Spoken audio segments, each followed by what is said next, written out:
Stage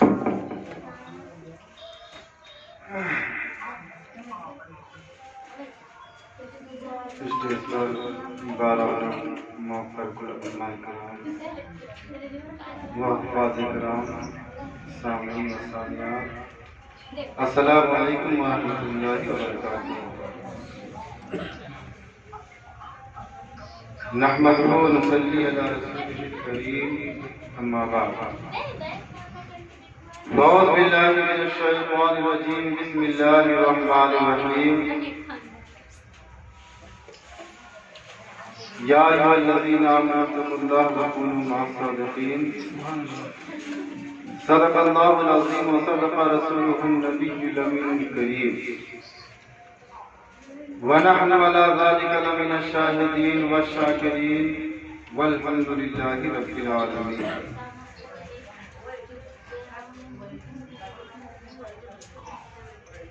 مولاي صل وسلم دائما ابدا على حبيبك خير خلق كلهم، يا اكرم الخلق ما لمن الوذ به سواك عند حدود الحادث العمل، يا رب بالمصطفى بلغ ما قاصدنا واغفر لنا ما مضى يا واسع الكرم۔ بقار خیش اعلانا اغثنی یا رسول اللہ، بقائے خیش حیرانہ اغثنی یا رسول اللہ، پریشانم پریشانم اغثنی یا رسول اللہ۔ ندارم جست مل جائے، ندانم جست ماوائے، تو ہی خود ساز و سامانم اغثنی یا رسول اللہ۔ شہاب کس نوازی کن، طبیبہ چارہ سازی کن، مریض درد سیانم اغثنی یا رسول اللہ۔ غوث اعظم کا من بے سر و ساما مد دے، قبلہ ایسی مد دے، کعبہ حبیبہ مد دے۔ واہ کیا مرتبہ غوث بالا تیرا، اونچے اونچوں کے سروں سے ہے قدم اعلیٰ تیرا۔ سر بھلا کیا کوئی جانے کی ہے کیسا تیرا، اولیاء ملتے آنکھیں وہ ہے تلوار تیرا۔ آئیے ہمارا کچھ سنانے سے قبل اور پیشتر مل کر سب سے پہلے اپنے آقا نامدار مدینے کے سردار، دونوں عالم کے مالک و مختار جناب احمد مجتبیٰ محمد مصطفیٰ صلی اللہ علیہ وسلم کی بارگاہ عالیہ میں جھوم جھوم کر درود پاک کا نذرانہ پیش کریں۔ پڑے بابا سے بلند اللہم صلی اللہ علیہ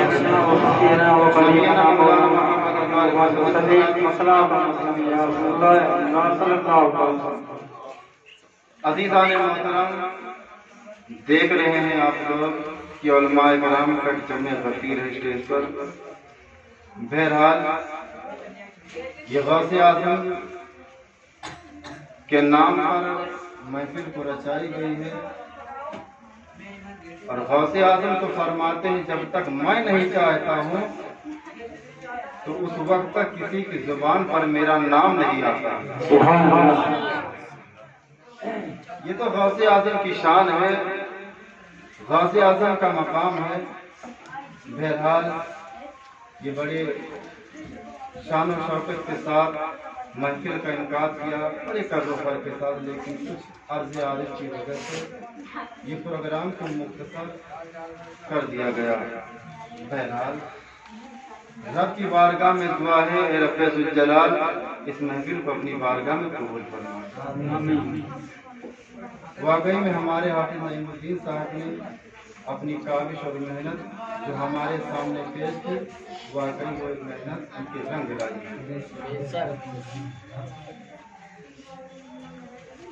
رب ذوالجلال کی بارگاہ میں دعا ہے پاک پروردگار کہ ہمارے حافظ صاحب کے علم میں، عمر میں برکت عطا فرمائے۔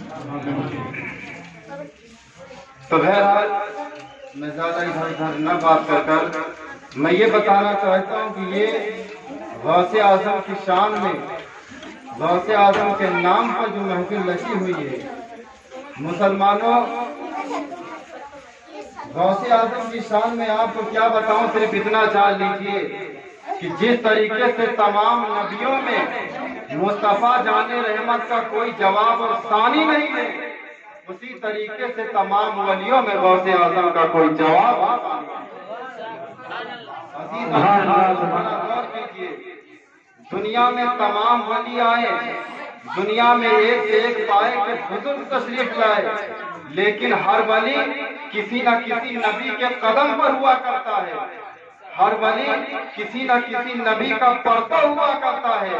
کوئی آدم علیہ السلام کا پرتو ہے، کوئی حضرت شیس علیہ السلام کا پرتو ہے، کوئی حضرت ابراہیم علیہ السلام کا پرتو ہے، کوئی حضرت یعقوب علیہ السلام کا پرتو ہے، کوئی حضرت اسحاق علیہ السلام کا پرتو ہے، کوئی حضرت یوشع بن نون کا پرتو ہے، کوئی موسیٰ علیہ السلام کا پرتو ہے، کوئی عیسیٰ علیہ السلام کا پرتو ہے، کوئی حضرت ہود علیہ السلام کا پرتو ہے، کوئی حضرت نوح علیہ السلام کا پرتو ہے۔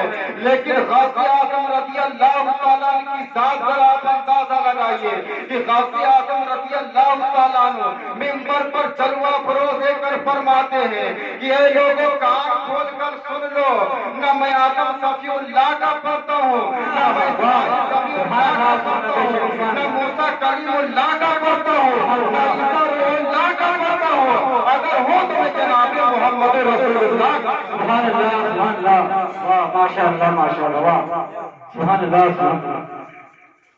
بہرحال غوث اعظم رضی اللہ تعالیٰ عنہ کی شان یہ ہے، وہ خود فرماتے ہیں وَلَوْ أَلْقَيْتُ سِرِّي فِي بِحَارٍ لَصَارَ الْكُلُّ غَوْرًا فِي الزَّوَاجِ، کہ اگر میں اپنا راز، اپنی توجہ اگر دریا پر ڈال دوں تو دریا کا سارا پانی زمین میں خشک ہو جائے گا، پھر زمین کا جو پانی کا ایک قطرہ ہے اس کا نام و نشان تک باقی نہ رہے گا۔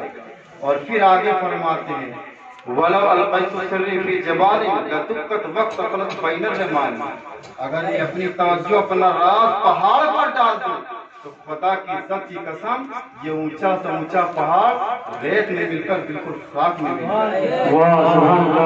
اور آگے ارشاد فرماتے وَلَوْ أَلْقَيْتُ سِرِّي فِي فَوْقَ مَيْتٍ لَقَامَ بِقُدْرَةِ الْمَوْلَىٰ تَعَالَىٰ، اے لوگوں سنو، میری شان یہ ہے رب ذوالجلال نے مجھے وہ مقام عطا فرمایا ہے، اگر میں کسی مردے پر اپنی توجہ ڈال دوں اللہ کا فضل و کرم سے مردہ وہیں پر اٹھ کر کھڑا ہوگا۔ سبحان اللہ۔ غوث اعظم کی شان ہے۔